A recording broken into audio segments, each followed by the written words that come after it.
नमस्कार छात्रों, रयत शिक्षण संस्था के श्री छत्रपति शाहू स्कूल व जूनियर कॉलेज बारामती जिला पुणे जूनियर कॉलेज हिंदी विभाग कक्षा 12वीं विषय हिंदी योग भारती और मैं प्राध्यापक शिंदे एस। हमने पहली पद्य रचना जिसका नाम है नवनिर्माण इसे शुरू किया है। कवि है त्रिलोचन। इनके पहले भाग को हमने देखा है, आज हम दूसरा भाग देखेंगे। तो आइए पृष्ठ क्रमांक 2 पर देखिए। प्रीति की राह पर चले आओ, नीति की राह पर चले आओ, वह तुम्हारी ही नहीं सबकी है, गीति की राह पर चले आओ। साथ निकलेंगे आज नर नारी, लेंगे कांटों का ताज नर नारी, दोनों संगी है और सहचर है, अब रचेंगे समाज नर नारी। वर्तमान बोला अतीत अच्छा था, प्राण के पथ का मीत अच्छा था, गीत मेरा भविष्य गाएगा, यो अतीत का भी गीत अच्छा था। यहाँ पर इन 3 चतुष्पदियों में कवि सबसे पहले प्रीति अर्थात प्यार या मोहब्बत और नीति इस शब्द का अर्थ है जनता के साथ या समाज के लिए निश्चित आचार व्यवहार। तो कवि कहते हैं त्रिलोचन कि प्यार मोहब्बत और अच्छे आचार व्यवहार को अपनाने से, प्यार मोहब्बत से अगर हम रहे और सबके साथ अच्छा व्यवहार करें, यही सबके लिए अपनाने वाला सही मार्ग है। वे कहते हैं कि सबको हंसते गाते जीवन जीने का मार्ग अपनाना चाहिए।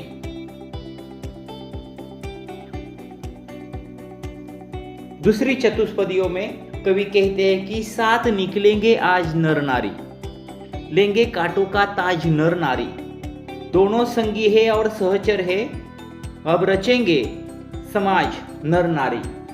यहाँ पर कवि स्त्री पुरुष समानता की बात करते हुए कहते हैं कि स्त्री पुरुष दोनों एक साथ मिलकर विकट समस्याओं को सुलझाने का कार्य करेंगे।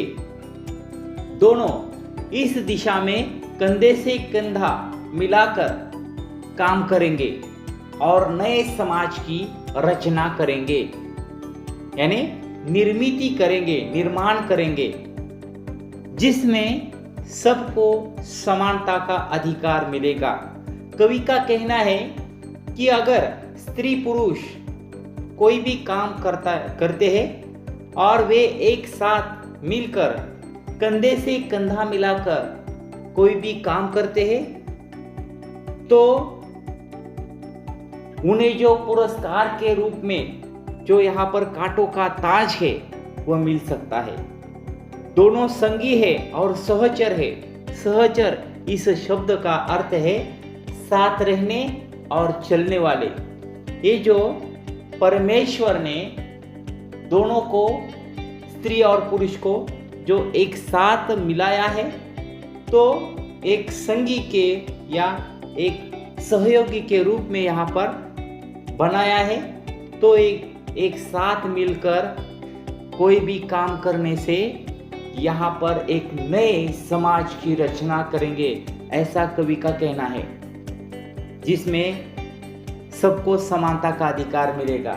यहाँ पर स्त्री पुरुष दोनों को भी समानता का अधिकार प्राप्त हो सकता है, ऐसा कवि का कहना है।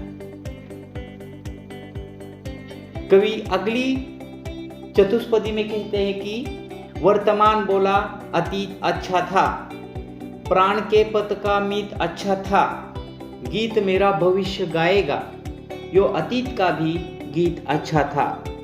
इन चतुष्पदियों में कवि कहते हैं कि वर्तमान और अतीत की बात करते हुए कवि कहते हैं कि वर्तमान के अनुसार बीता हुआ समय अच्छा था। अतीत इसका अर्थ है बीता हुआ समय। उस जीवन में या उस समय में जीवन पथ साथ निभाने वाले अच्छे मित्र थे, बीते हुए समय में, अतीत के समय में एक साथ निभाने वाले अच्छे मित्र थे। वर्तमान कहता है कि भविष्य में भी जब हम अतीत हो जाएंगे और लोग हमारा भी गुणगान करेंगे, वैसे अतीत भी गुणगान करने के लिए लायक है, ऐसा कवि का कहना है। तो यहाँ पर जो कवि ने इस प्रस्तुत नवनिर्माण, इस पद्य रचना में जो चतुष्पदियाँ है, इस चतुष्पदियों में कुल मिलाकर 8 चतुष्पदियाँ दी है। इन 8 चतुष्पदियों में कवि भाव एवं विचार की दृष्टि से अपने आप में वे परिपूर्ण है, ऐसा कहते हैं। अब चतुष्पदियाँ जो है ये 8 जो चतुष्पदियाँ है, इसमें प्रत्येक में 4-4 पंक्तियाँ है। इन चतुष्पदियों में आशावादी दृष्टिकोण प्रस्तुत किया गया है। कवि ने इनके माध्यम से संघर्ष करने तथा अन्याय, अत्याचार, विषमता और निर्बलता पर विजय पाने का आह्वान किया है। इन चतुष्पदियों की एक विशेषता है कि चतुष्पदी अर्थात 4 चरण वाले, इस विधा में 4 चरणों वाला छंद होता है। इन्हें हम अक्सर चौपाई भी कह सकते हैं। इसके प्रथम, द्वितीय और चतुर्थ चरण में तुकबंदी होती है, अर्थात ये जो 3 पंक्तियां हैं वे एक साथ इनमें समानता रहती है। तो देखिए किस तरीके से समानता रहती है। अब ये जो आपके सामने 4 पंक्तियां है, इसमें देखिए पहली पंक्ति में अच्छा था, दूसरी पंक्ति में अच्छा था और चौथी पंक्ति में भी अच्छा था। ये यहाँ पर समानता आई है, यानी तुकबंदी यहाँ पर दिखाई देती है। और ऐसा ही इन 8 चतुष्पदियों में कवि त्रिलोचन जी ने यहाँ पर दिखाया है।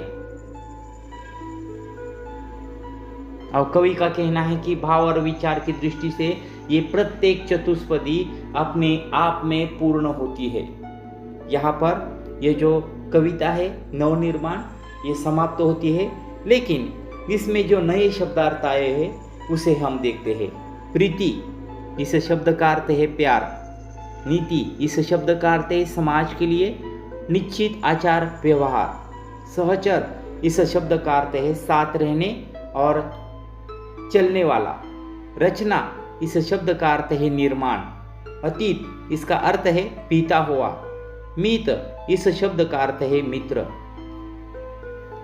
तो यहाँ पर यह नवनिर्माण, यह जो पद्य पंक्तियाँ है ये समाप्त होती है।